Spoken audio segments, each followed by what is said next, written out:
Dans la série Obi-Wan Kenobi, le maître Jedi tombera sur la forteresse de l'Inquisitorius, un groupe de chasseurs de Jedi, et à l'intérieur il trouvera une salle des trophées. Des trophées un peu particuliers étant donné que ce sont des corps d'êtres vivants. C'est probablement tous des êtres sensibles à la force capturés et tués par les Inquisiteurs.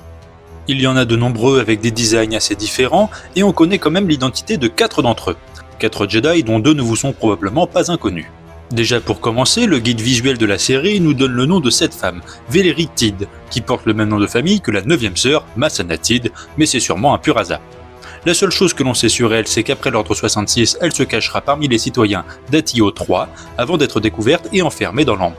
Le second connu, c'est Faris, qu'on avait déjà vu plus tôt dans la toute première scène de la série, celle de l'ordre 66. C'était l'un des initiés qui suivait les enseignements de Minas Velti en compagnie de Reva Sevander. Reva fut la seule survivante du groupe de petits Jedi, ça veut donc dire que l'Empire a récupéré les corps des Jedi du Temple après le passage de la 501e. Au lieu de s'en débarrasser, ils en ont gardé. Ensuite, on le voit dans un coin de plan, le maître Jedi Coleman Cage, un ex-membre du Conseil Jedi qui n'a pas eu beaucoup de développement que ce soit canon ou légende. On peut se contenter d'apparitions dans la Revanche des Sith et The Clone Wars. Et enfin, le dernier de cette liste, aussi un ancien membre du Conseil Jedi, Tera Sinube, un Jedi visible pour la première fois dans The Clone Wars alors qu'il apprend la patience à Ahsoka Tano. Il apparaîtra régulièrement dans la série comme figurant, puis sera présent plus tard durant la Haute République, établissant le fait qu'il ait plus de 400 ans durant la guerre des clones. Il était instructeur au Temple et entraîna de nombreux Jedi connus ou non, comme eux, mais aussi Dooku, Qui-Gon Jinn, Sif Odias ou même encore Anakin Skywalker à ses débuts.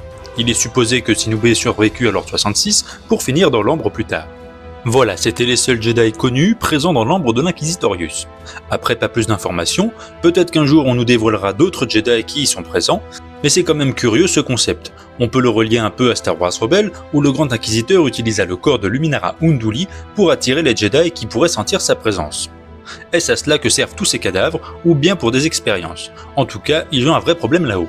Voilà, si cette vidéo vous a plu, n'hésitez pas à vous abonner à ma chaîne YouTube Curlon et que la force soit avec vous.